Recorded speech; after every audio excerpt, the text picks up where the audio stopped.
I would like to begin by acknowledging that we are broadcasting to you and here in Treaty 6, the traditional lands of First Nation and also homeland of Métis people. Through this acknowledgement, we wish to convey the respect for the history and culture of all people who first lived in these lands.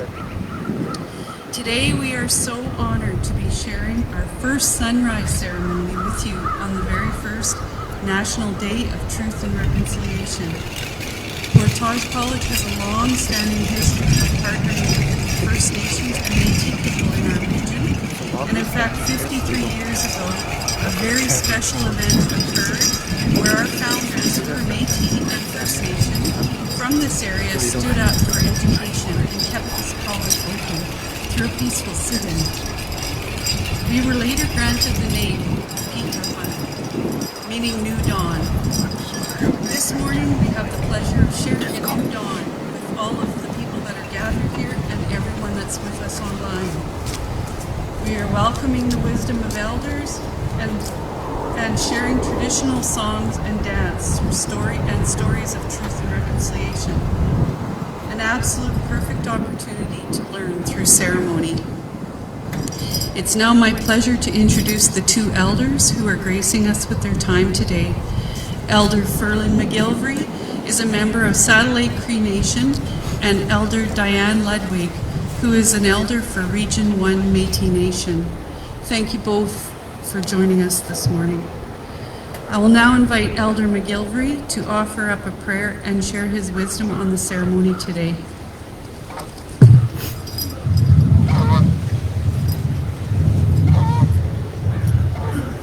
Good morning. I'll speak briefly in English. First of all, I'm honoring tobacco, which in our culture is prominent protocol and is usually the first thing that's out there. From there, just take steps accordingly in terms of how to present any type of endeavor such as this. So once again, stimas nanaskamon mungiasena magapsis ngagisman kanando tebik witina audisto iskaskitai an mamuktawima kinanasko tanatakiska mami minute mausagania istanan Asibin Shawatsun Mukutai Amamuktawima Witina Mahanits Montanate Kanna Nistan Witatuskentu Amamuktawima Kimga Kyuga Debate Importances for Snakitama Matsun Amakanda Eganata Kim Mina Gakyo Doisi It's one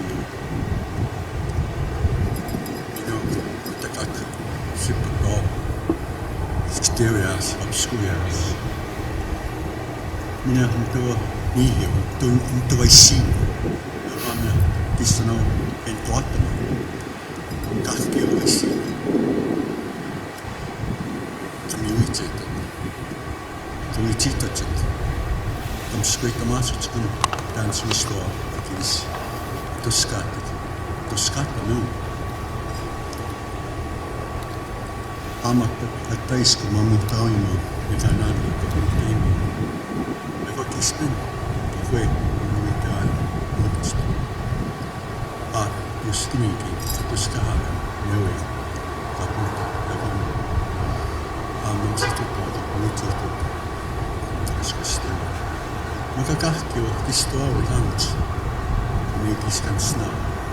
Hai tama minaskama. Right Petananats Pitapan that way, sunrise. But it also, it's kind of like an analogy for all of society, non-Indigenous and Indigenous to time to wake up. And that's the song that we're going to present. It's the morning song. That's what it says. It's wake up. Look out there. The land is beautiful. It's picturesque. birds are singing. It's time to get up. So with that, hi, nasa na ang tutoy. At kami mo. Hi.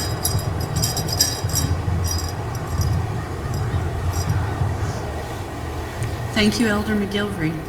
I would like to now introduce our other honored guests for the day.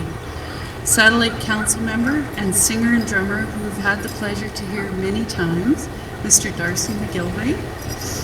Joining him and singing today is Lauren McGilvery and Elijah Kakisum. Dancer Dakota Cardinal, who will share the men's traditional dance, and jingle dress dancer Shalana McGilvery.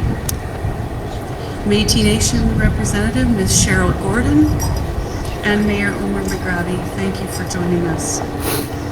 And now, Elder McGilvery, may I invite you to sing the morning song.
Thank you. That's such a beautiful song. Very uplifting. Sorry, I'm emotional. I don't know why that's happening. It is now my pleasure to welcome Elder Ludwig and Mrs. Gordon to share their reflections on truth and reconciliation. Good morning, everybody. It's nice to be here today. We just come to know all among us.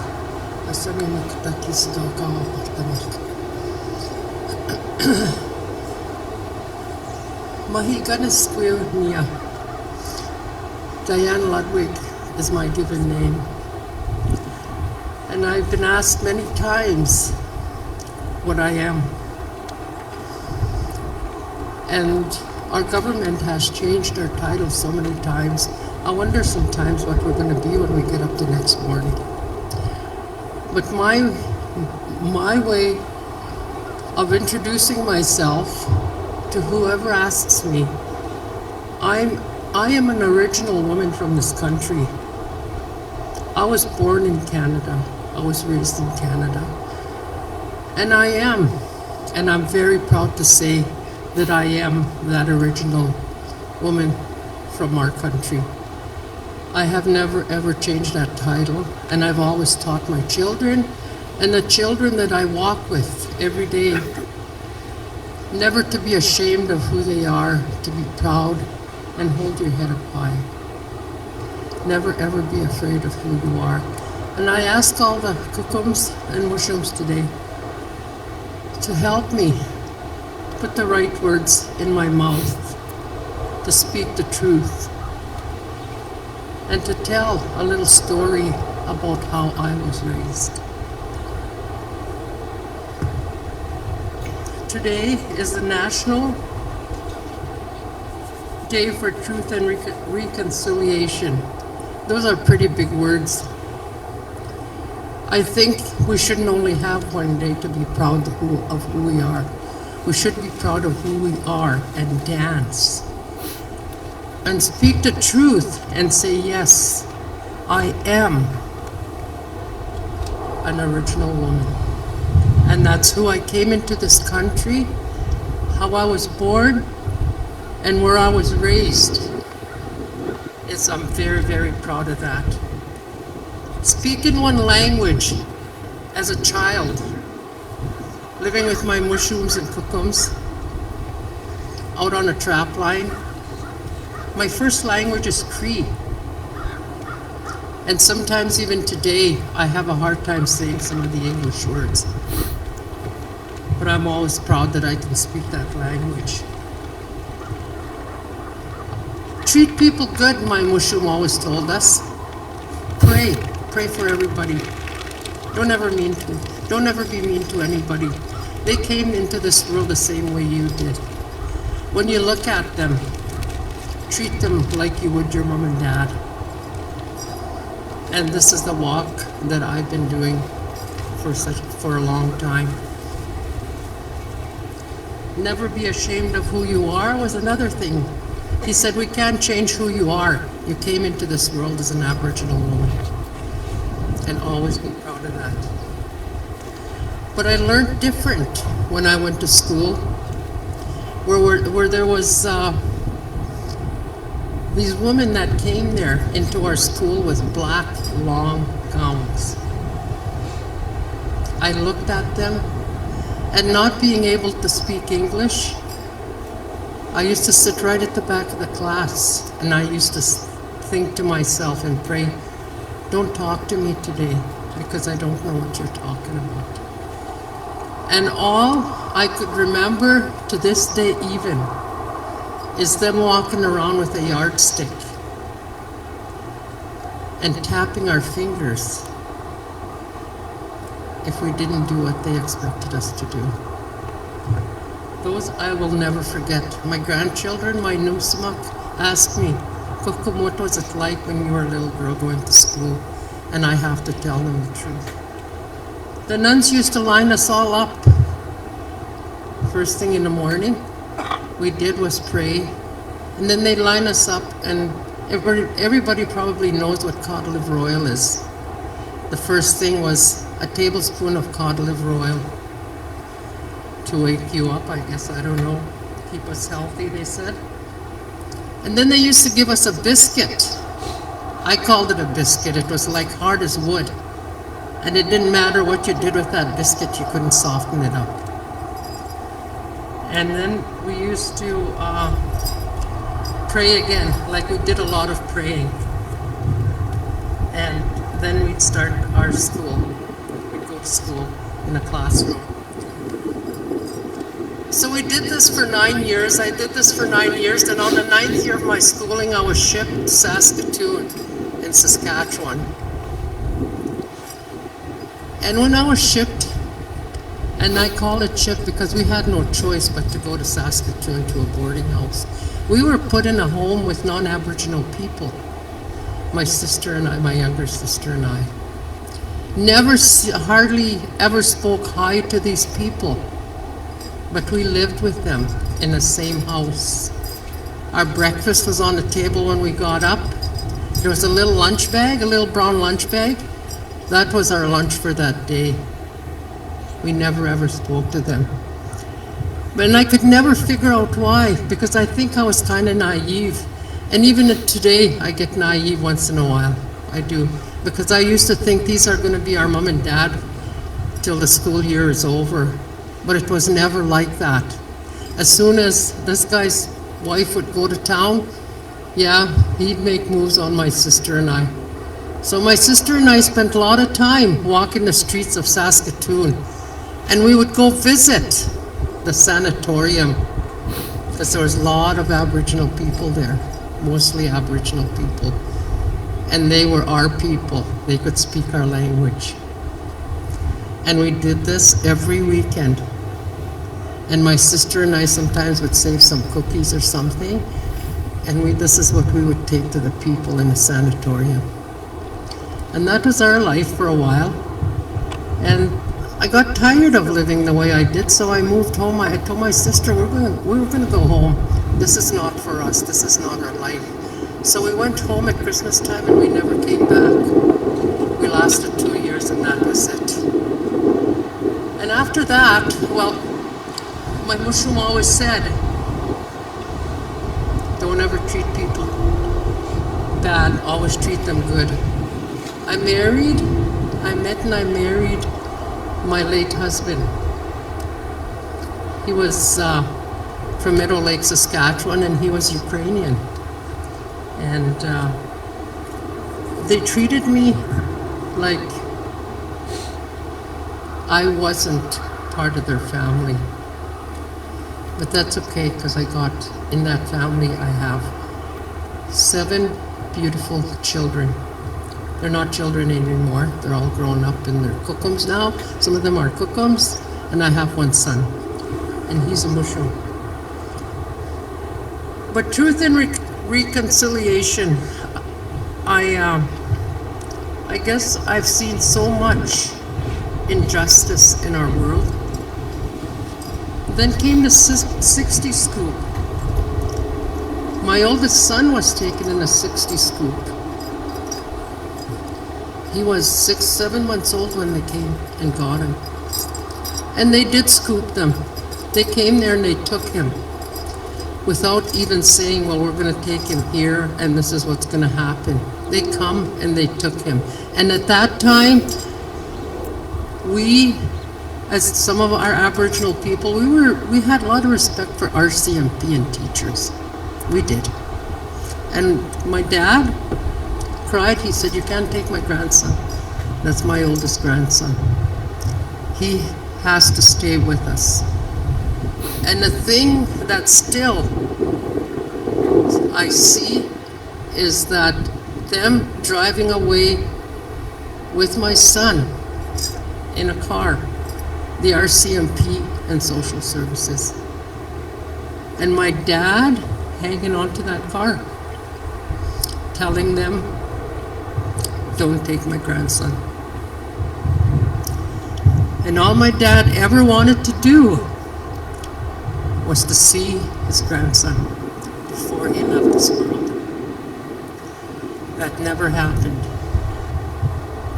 My dad left before he'd seen it. But these are some of the things that happened in my walk through life. And when they speak of injustice, it's still happening today. They are still taking our Aboriginal kids. Not good. We have Jordan's principle. And that's good. It's good for the kids. I really like that because there's a lot of help there for them. But social services still think that these children belong to them, and they are still taking them. And I pray every day that they leave them alone, leave them with their cookums and mushrooms, leave them like with their aunties and their uncles. Don't take them. And then we have the murdered and missing Indigenous women, our sisters and our brothers. That's happening. We have to witness injustice. We have to keep praying, going to ceremonies. And today is a national day of remembrance for all our people, all over the world, all nations. Métis and Inuit and First Nations. And never to forget that we are all brothers and sisters to help each other out. That every child matters, every little child matters. And I say this because I've been working in a school system for over 30 years. When I first started working there, I was Cree language and Native Arts teacher. And now, I've been there for so many years that I'm an elder now, elder in residence. And I keep telling my children, I said, one of these days, I said, they're gonna come and get me and they're gonna say, it's okay, Kokom, we will look after the children for you. I keep hanging on there and I keep saying, one more year, it's okay, I'll stay one more year. And then that year turns into the next year, right? And I keep saying, well, this is the last year. But yes, I'm still there because I love those children so dearly. I really love, they're all my nuisance. And if they called me Mrs. Ludwig when I was walking down the hallway, I probably wouldn't even pay attention to them. But when they call me Kokom, I flip around and see who's calling me. That's how I am with our children in the schools.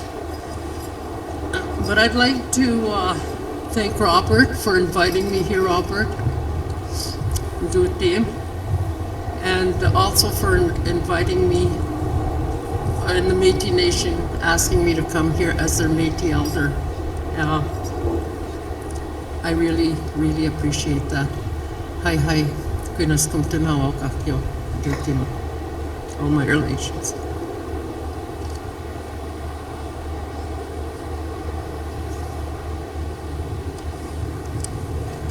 Hi, good morning. Wow, hearing those stories sure touched the heart when you know that's happened to our people. So President James Cardinal gives his condolences for not being able to be here today. His words are, in order to understand truth and reconciliation, you have to understand about the truth of the people on this land. And you have to learn the truth about the people of this land. There is so much James would like to say, and he's, like I said, he gives his condolences. But without being here, it is hard. Speaking on behalf of this national holiday, well, there is so much problems when the government can't agree on it. The question James has is a national Indigenous holiday. Is it about Indigenous people of Canada or about the Indigenous people from all areas of the world that live in Canada? Until this question is answered or becomes clear, James has nothing more to say about that, but hopes we get a clear definition. So with that being said, I'd like to thank Portage College for inviting us here to take part in this day. And yeah, sorry I just got so emotional from listening to Diane, and I'm sure it'll be a very emotional day for us all. So thank you very much.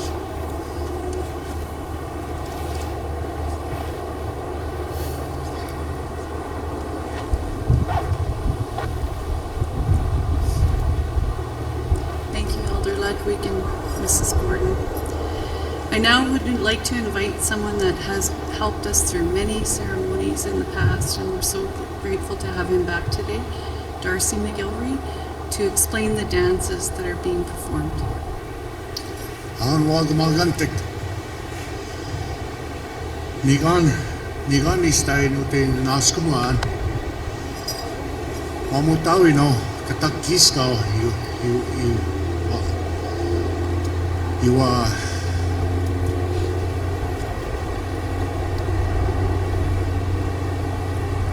Ladies and gentlemen, I apologize.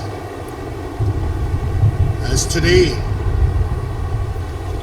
is a very solemn day in our nation. And nationally, we talk about a holiday. But obviously, it's more than that. As we heard from the elders,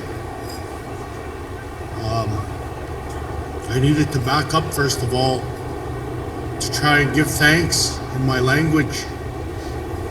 Maga, nista, askumanan, I mean, usam elgo kanute nehi wan utsemana iwawa siwian nista maga egwe agme moan kapits. I wanted to thank the elders first of all for the prayers, the smudging of the faculty and the students. Those of you that are also live, throughout the campus here. We've been invited here to also come and help, pay homage in our way, in our culture, in our traditions, the way we were taught from our elders, our grandfathers, our fathers, our uncles. And as you'll see a little bit later on, we have Mr. Elgo, grandfather drum, is here with us today. And we'll also be explaining a little bit about the types of dance that we brought for the students. Not only the students here, but the facilitators, the instructors, the staff, the town of Lac La Biche. I wanted to thank the mayor also, Mayor McGraby, for the hard work that he continues to do to make sure that all nationalities are recognized here in this area. And for that, I'm very grateful, because every time we get to come here and visit, that welcome hand is shared to us. But I'm going to share a little bit about who I am and what reconciliation means to me. First of all, I've been traveling lately to different events, different presentations to talk about this very subject, and it hit close to home for me, because I am also a product of my past generations that had attended Indian residential schools, and then myself attending day school, and the abuses that I had suffered. I'm 50 years old, but from the age of 4 till the age of 11, I was in a day school, and it wasn't pleasant. It wasn't very pleasant. Today I'm still dealing with that stuff. My children had to also experience some of the fallout of having a parent in a setting like that.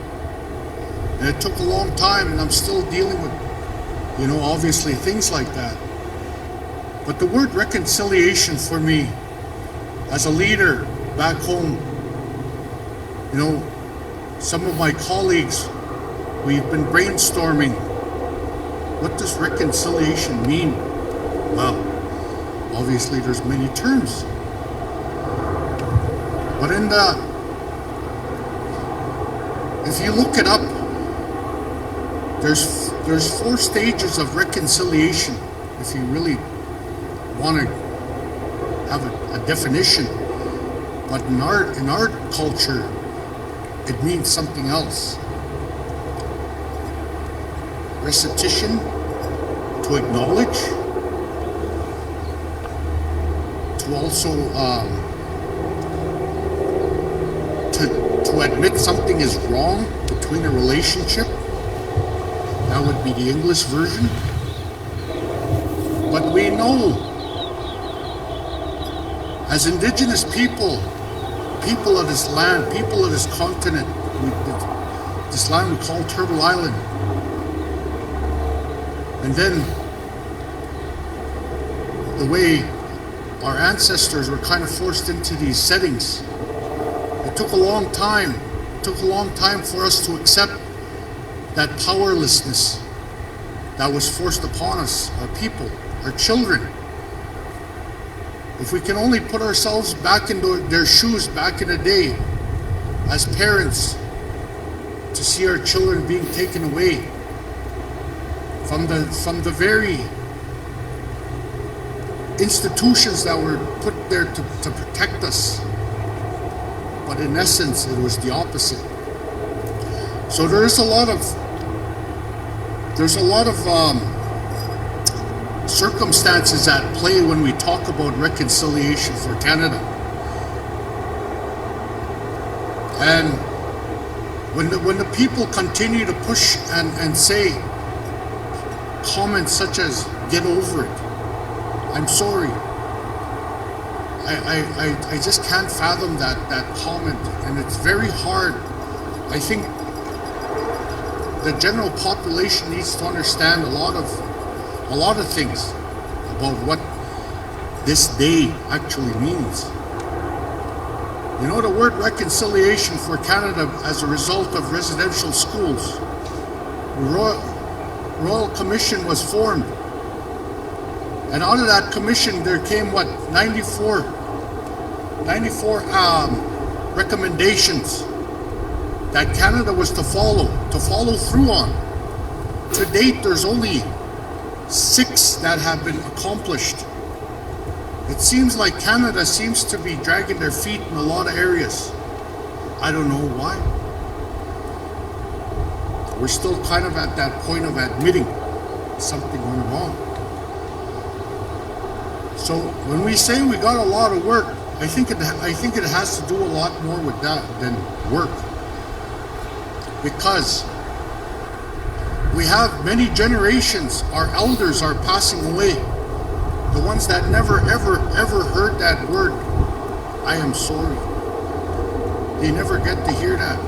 They're gone now. Those elders, they went to rest without hearing that from the people that hurt them. A lot of them are still walking this earth. Mind you, they're elders themselves. They're about 70, 80 years old. But they still get to walk freely after they committed those abuses on our people. Now, when we talk about justice, you know, ladies and gentlemen, as a leader, as a young leader, I have to rely on our elders to ask these questions and give us that knowledge about what would they like to see, what do they feel is right. And some of the comments that we hear, some of them are tired. Some of our elders are tired. They just want to forget. Some are angry. But in settings like this where our youth continue to learn, continue to educate themselves, this to me is part of reconciliation, that they can learn that this will never ever happen again in this state we call Canada. Ladies and gentlemen, I shared this story here last week, and I don't take too much time. 2 years ago, we're in a town called Vegreville, and we're doing a performance there. We set up the drum there, and across we were at an elders' home, elders' care facility, and there was this older non-indigenous gentleman, an old farmer. He was looking at me all afternoon, and he was watching us sing. And he had a assisted air apparatus on his face, and his care aide was standing beside him, and he was watching me. I couldn't help but notice, but he kept intently looking at me. So throughout the performance, with each song, you seen his foot start to tap. He started to feel the beat of the drum. Pretty soon his hands started to go with the beat. When we were finished that performance, this old fella, he called me over. He said, come here, and pull his mask off. And he started to cry to me. I was kind of taken back from what he was doing. "Sir, everything okay?" He said, "I'm sorry." I said, "Sir, you don't have to apologize to me. He said, yes, I do. He said, I'm 93 years old. 93 years I walked this earth and I never knew your people were so beautiful. I was taught to not associate. I was taught that things were not right with that generation, that their people. I'm ashamed, he said. He said, all this time, I'm very hurt that I didn't pay attention. To me, that is reconciliation.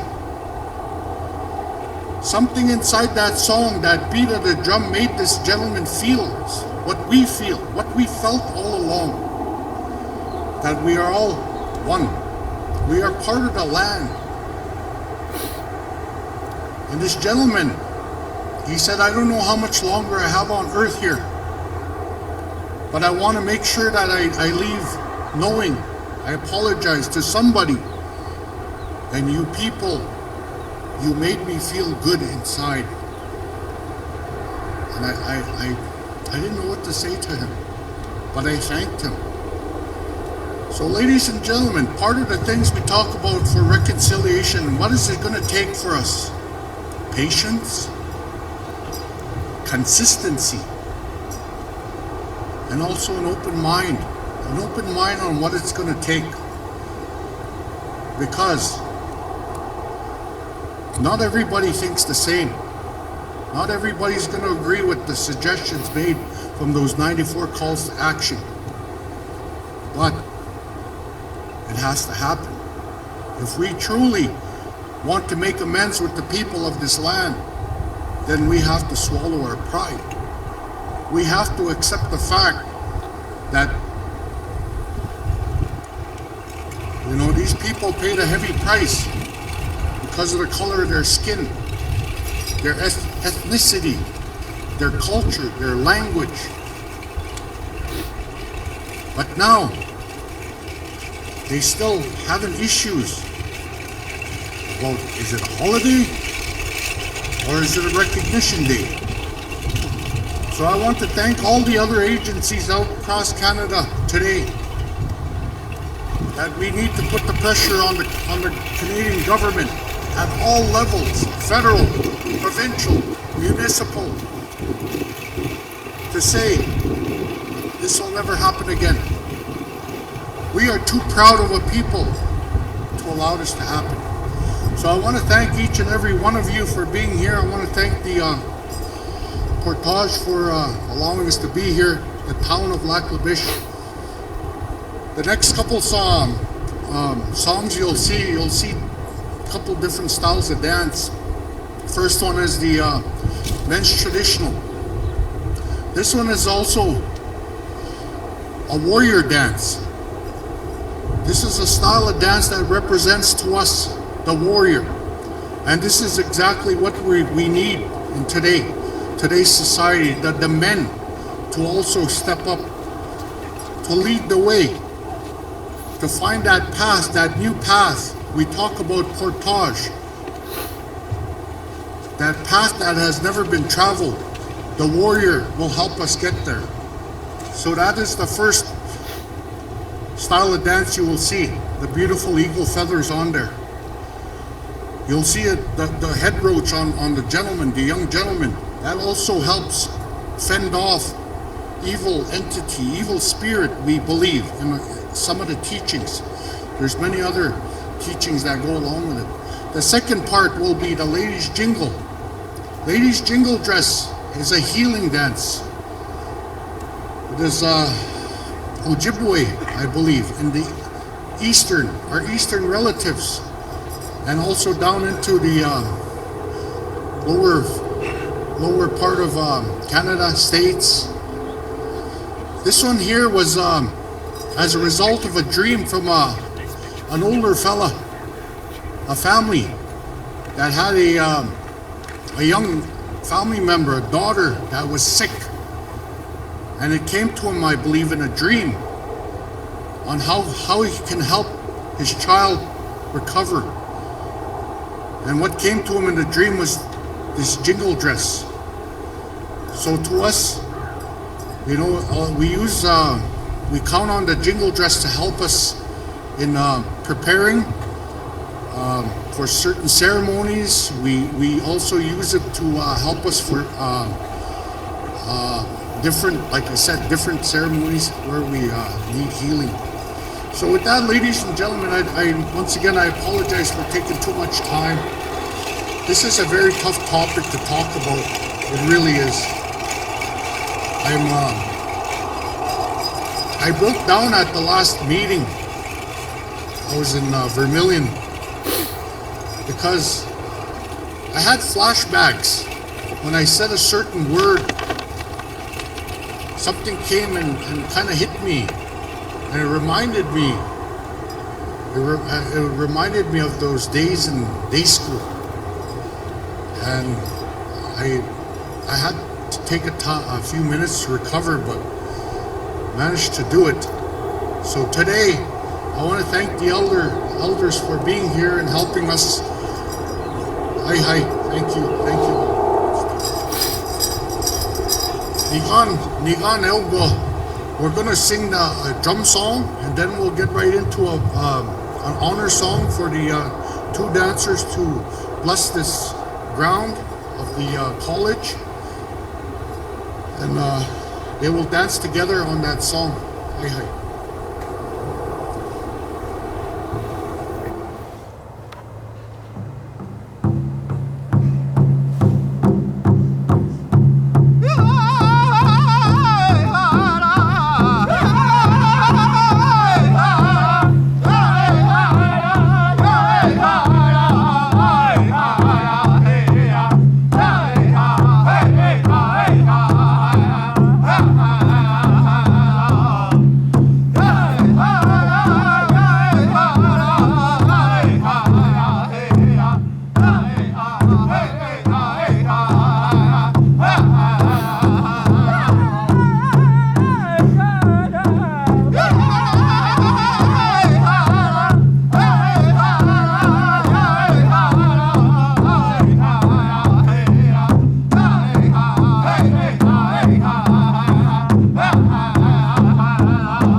Okay, so ladies and gentlemen, that completes the portion for the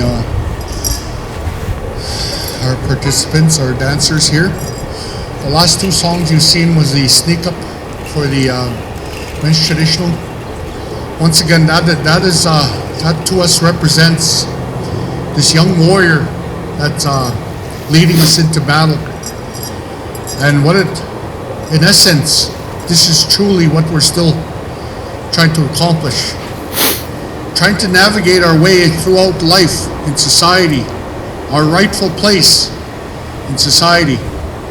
And the warriors will lead the way. The other performance from the young lady was a sidestep. Once again, a healing dance on behalf of all womanhood. That song that was sung, the words in that song represent the ladies, all the ladies to get up and dance on behalf of all the nations, the people, the children, the elders. So we're gonna conclude. We're gonna finish up with a round dance, obviously with protocols in place. It would be suggested if we can somehow maintain a distance. For those of you that are in immediate same family, I'm sure you can hold hands. But once again, we're trying to make sure everybody is following protocol and safety guidelines. So with that, we're going to close off with a round dance song for the people. And we wanted to thank all of those that have tuned in. Once again, all the students that woke up early and joined us with that. Hi.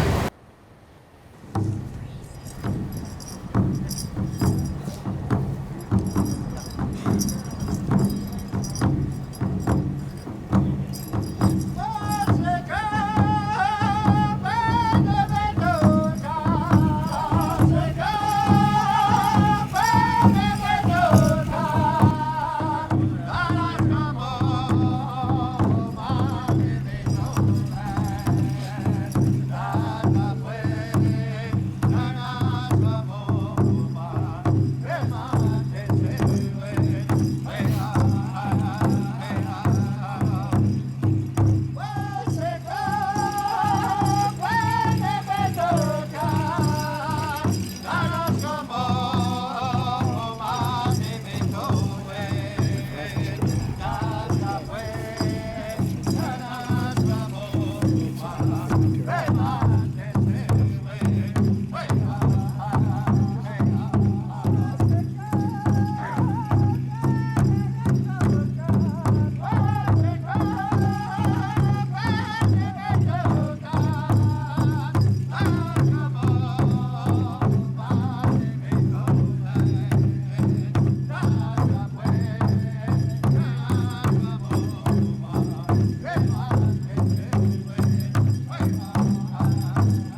50 years, our college has hosted many round dances, celebrating Métis Week, held orange shirt days and red dress days.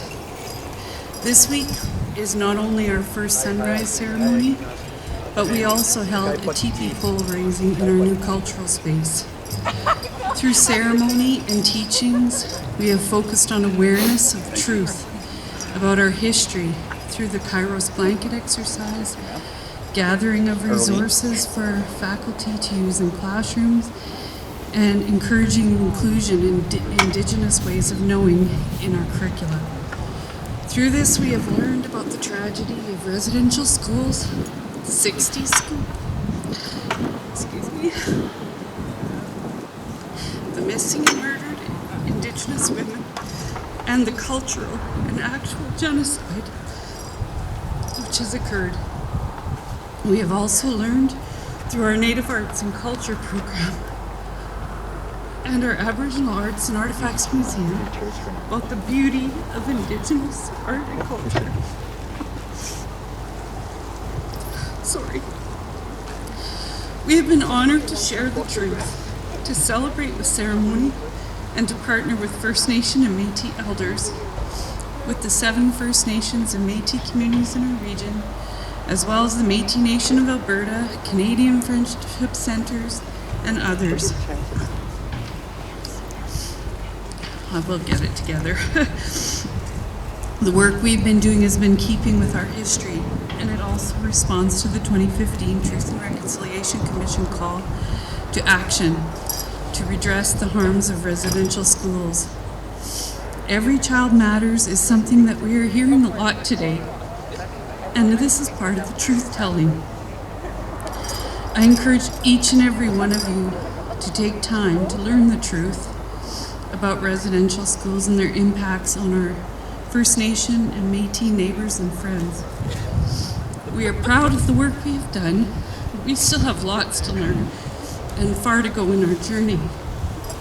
We will continue our voyage together, and when COVID lets us get back together, we hope that you'll all join us to learn, reconcile, and celebrate. I would now like to introduce our Vice President Carrie Fowler and one of our Native Arts and Culture instructors, Holly Uzachepi, I hope I said it right, to talk about the Box of Hope project. Thank you, Nancy. So as Nancy said, many of our activities this year will focus on the journey of truth and reconciliation for our students and our employees. And our goal as we go through this academic year and years to follow is to do activities that have meaning and that will continue on. And so we had a group of us get together and talk about what we would like to do that would be lasting and that would be meaningful for people as they continue their personal journeys through truth and reconciliation. So we were brainstorming, and Holly gave us a really good suggestion. So I'd like to introduce Holly to the podium to talk about the inspiration that she brought to the committee, and then we'll talk about how we're implementing it at the college. Should I straight down? Good morning, everyone. My name is Holly Uzachepi. I come from the Standing Buffalo Dakota Nation in southern Saskatchewan, so a little far away from home, but this is also a familiar home to me. I've been doing cultural engagement for a really long time, pretty much since I left Portage College back in the early 2000s. But a lot of work that I've been able to do is really help people understand our history, our past, and have kind of an energy moving forward in the spirit of reconciliation. And one of the projects that we're going to have here, I'm really excited for, is the Project of Hope. And this box here is very symbolic of the box that traveled with the Truth and Reconciliation Commission. It was a commitment box, and in that commitment box, people were able to place items symbolic of broken relationships, and it was a commitment and a promise to repair that relationship with the Indigenous people. So for us to have this here, it's very wonderful to see like true intention and have action with our words. You know, the things that we can write and put into this box is very, you know, when we know we can make things meaningful, make things powerful instead of being checkbox items. You know, like this intention has a beautiful place to sit in these boxes. So I know a lot of the other campuses are going to be receiving boxes, but you know, sometimes when people feel like they don't know what to do when it comes to reconciliation, one thing is even just to make a promise that maybe this year, this is how I'm going to open my eyes, or these are choices that I'm going to make differently because it's going to help with reconciliation. So I'm really excited for this project. Thanks, Holly. As Holly mentioned, each of these boxes will be appearing at each of our campuses. They'll be accompanied by this form, and people will be able to record their personal commitment for this academic year. They'll self-address these, put them in the box, and then in June we'll be opening the box, mailing back the commitment so people can read the commitment and see how they followed through. And we won't stop in June. We will continue this every year forward, and these boxes will continue as a legacy as to what we can do as individuals and in our community to help the journeys towards truth and reconciliation. The second initiative that we're going to have with the Project of Hope is tiles. So what we'll be doing is going to our communities, getting people to write on tiles, whether they want to draw, write, tell a story on a tile. Those tiles will be coming back to us, and through our President's Indigenous Advisory Committee and focus groups, we'll decide how we're going to display those tiles, and each of our campuses will have representation of the tiles and people's journeys on truth and reconciliation. So those are just two initiatives that we're deciding to do this year that will have legacy through our communities and continue on. Thank you. And now I know you've all been waiting to hear about the new cultural space and the Indigenous Ways of Knowing program that will be launched. So I'd now like to welcome Vice President Bev McGraby and Robert Rayco to tell you about that. Good morning, everyone. I want to thank the McGilchrys for coming out. They always do a beautiful job for us, and they're always more than willing to help. And I just want to acknowledge also Casey Mountain. He's the one who created the boxes and built them for us, and he'll build all 7. So about the room. So we have our new cultural space room, which is going to be called Wanska, which was perfect with the song that the McGilchrys singers did this morning. So it was intended, and that was awesome. So our cultural space room has been was a dream to begin with, and it's now become reality. So in this room, our students will be able to participate in ceremony. It'll give them a spot where they can go to reflect on their day. It'll give them a place where they can go smudge or learn about whatever they're looking for, whatever they're searching for, whatever will help them on their journey. Not only for staff, but for community as well as for our students. And it's a place where they'll find peace, where they can continue on their learning journey or whatever they're looking for.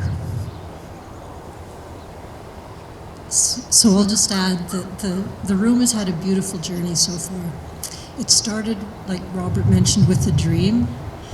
And when we actually got the funding in partnership with the federal government, the first thing we did is we had many voices come together.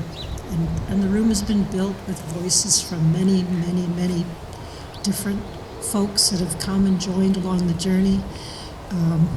Originally, there was about 52 elements that were identified that were essential to make this room the right space, the space that will be the gathering space and the learning space.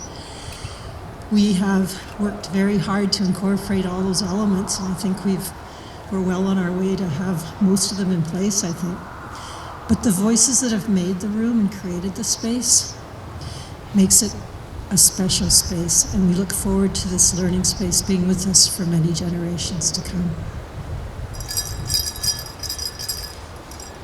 So soon we hope we will be showcasing the room by having a grand opening. We're just not sure when it's going to be yet. But we'll be streaming it online, so watch for future events when we'll be showing it online and streaming it. So thank you. I now have a special guest I'd like to invite up. It's a student that's been with us at Portage College. Her name is Kaylee Weigel.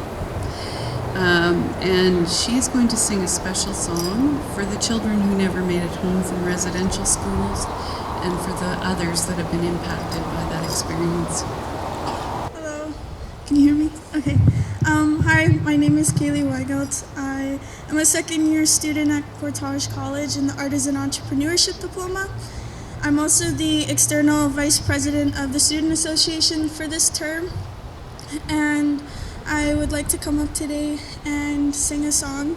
One of my favorite songs that I think kind of works really well with today's event is Fawn Wood, Remember Me. It's composed by Fawn Wood from Saddle Lake.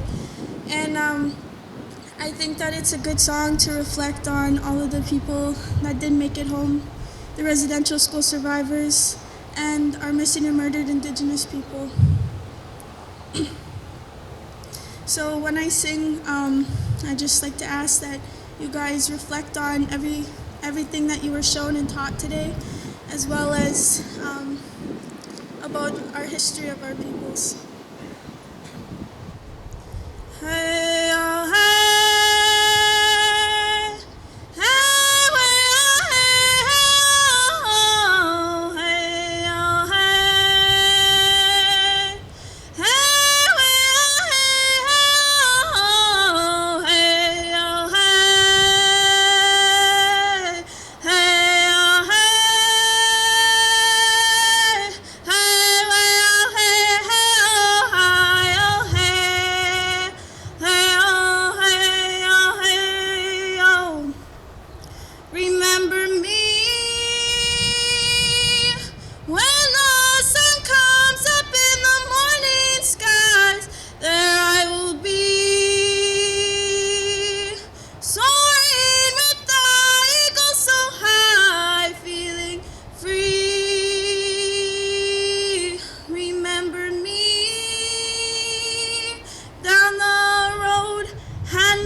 I just want to thank everyone for coming today, as well as just let everyone know that there's going to be a walk for Orange Shirt Day downtown at 9 o'clock. I think it's going to start over by Fiddlers, but if you see a bunch of people with orange shirts, pretty sure that's where we're going to start. But I would love to see some of your guys' faces there, and I just want to thank you for coming and sharing this moment with us. And yeah, thank you. So this does conclude our sunrise ceremony, and I want to encourage all staff and students to partake in the project, Box the Hope project. In addition, I would invite you to please do join the walk if you can. this morning, or whatever is happening in your own community. If you need information, that's on our website, but it's also on the websites of your community. At 2:15, I would invite you to join in a quiet reflection wherever you are to remember the children who lost their lives across this nation and the families who continue to suffer. In closing, please indulge me while I thank the many people who helped us today. I'll start with our staff who did all the work organizing the day, who planned the Box of Hope project, for those who are continuing to work in the cultural space and in the programming, for all of our staff and students that attended today. Thank you, Elders McGillivray and Ludwig, and thank you, Mrs. Gordon. Thank you, Shalena and Dakota, for your healing dances, and thank you to our drummers, Darcy, Elijah, Lauren, and I saw Ferlin in there as well. Thank you to all of you who joined us outside on what I hoped would be a beautiful morning. It's turned out to be a little on the chilly side, but we're here. And thank you to everyone who's joined us online, wherever you're located, or whoever's watching this in the future.